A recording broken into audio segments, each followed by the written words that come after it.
Évangile de Jésus-Christ selon saint Luc. Gloire à toi, Seigneur.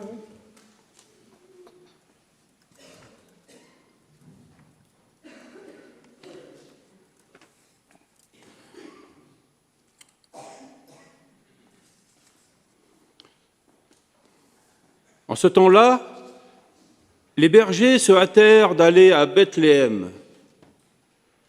Et ils découvrirent Marie et Joseph avec le nouveau-né couché dans la mangeoire. Après avoir vu, ils racontèrent ce qui leur avait été annoncé au sujet de cet enfant. Et tous ceux qui entendirent s'étonnaient de ce que leur racontaient les bergers. Marie, cependant, retenait tous ces événements et les méditait dans son cœur. Les bergers repartirent, ils glorifiaient et louaient Dieu pour tout ce qu'ils avaient entendu et vu, selon ce qui leur avait été annoncé. Quand fut arrivé le 8e jour, celui de la circoncision, l'enfant reçut le nom de Jésus, le nom que l'ange lui avait donné avant sa conception. Acclamons la parole de Dieu. Louange à toi, Seigneur.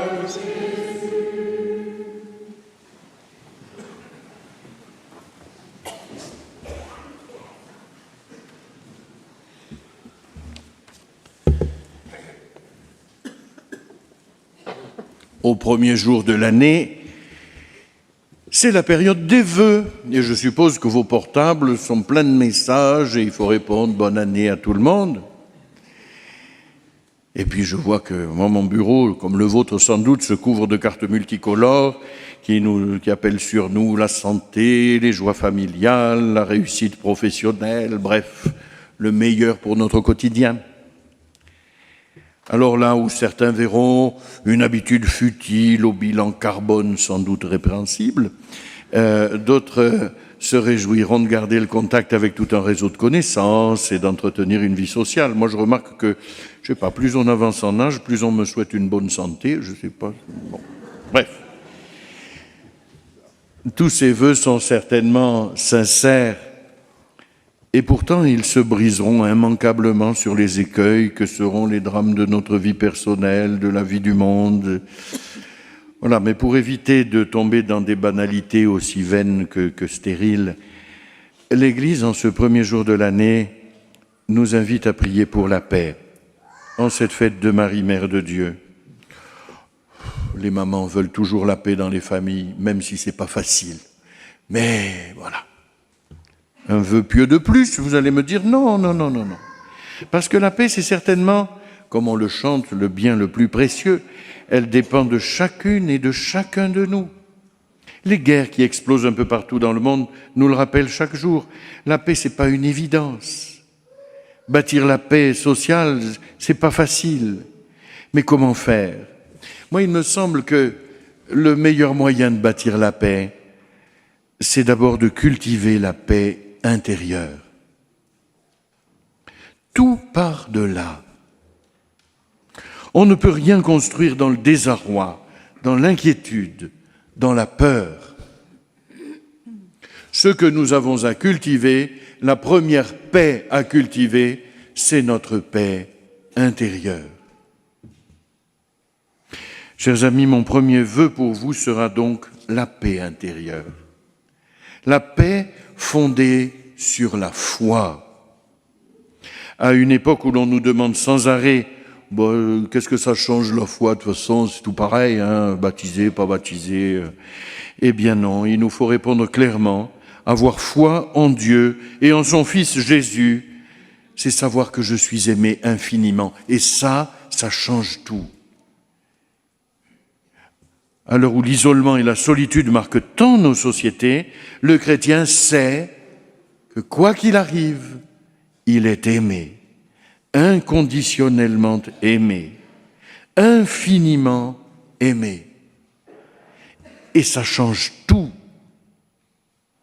Je vous souhaite, frères et sœurs, cette foi inébranlable en l'amour personnel de Dieu, un amour manifesté dans le Christ, venu nous sauver du mal et de la mort, un amour transmis ici par la Vierge Marie à Benoît, et Benoît s'en est fait le témoin. Nous ne sommes jamais abandonnés. Nous avons tant d'amis au ciel déjà. Commencer une année nouvelle, c'est aussi, se préparer à vivre des étapes de l'existence. Il y en a qui se préparent à une naissance, à un mariage, à un examen. Il s'agit donc de préparer demain, autant que faire se peut, parce que nous ne savons pas de quoi 2024 sera faite. Et nous pouvons déjà prédire que beaucoup de nos vœux seront déjà déçus. Bon. Mais alors comment, comme chrétiens, aborder l'inconnu de l'année nouvelle? Nous jeter sur l'horoscope? Rien n'est moins sûr. Avec une espérance, voyez-vous, commencer l'année, c'est la commencer avec une espérance qui ne déçoit pas, nous dit saint Paul. Mon deuxième vœu pour vous, ce sera l'espérance, chers amis. Il ne s'agit pas d'être optimiste. Oh, vous n'êtes pas optimiste. Mais ce n'est pas d'être optimiste, ça ne veut rien dire.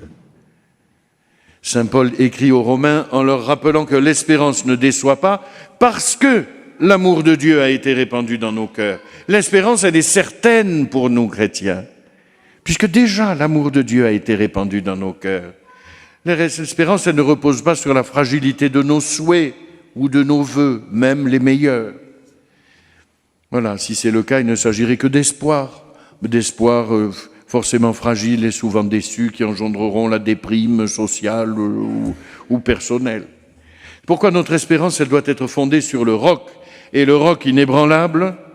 Eh bien, là encore, c'est que nous sommes aimés de Dieu. La paix intérieure et l'espérance, ça marche ensemble parce que la paix intérieure et l'espérance s'appuient sur le roc inébranlable de l'amour que Dieu me porte. Vous le voyez, l'espérance, ce n'est pas un vague souhait. C'est une vertu dynamique parce qu'elle a un point d'appui inébranlable. Moi, je n'ai jamais été fort en physique, mais enfin, il faut quand même un point d'appui pour donner de l'élan. Eh bien, ce point d'appui inébranlable qui fonde l'élan de l'espérance, c'est l'amour que le Seigneur nous offre chaque jour.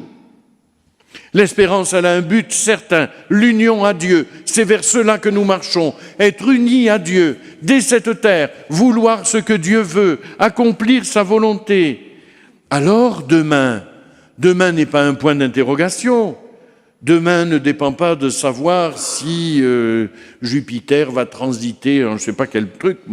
Écoutez, non. Demain, c'est une chance. Demain, c'est toujours une chance pour ceux qui vivent dans l'espérance. Et ça, c'est la différence quand on est chrétien. Demain est une chance si nous vivons dans l'espérance théologale, l'espérance qui nous attire, qui nous aimante vers Dieu. Demain appartient à Dieu et Dieu est fidèle.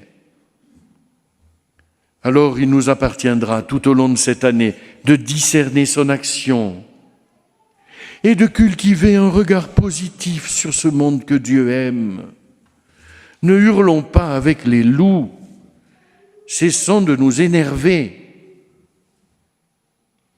J'entendais ce matin, au petit matin, dans un demi-réveil, une brave Marseillaise qui disait « on espère que demain ce sera un peu moins, comment on a dit, vénère ».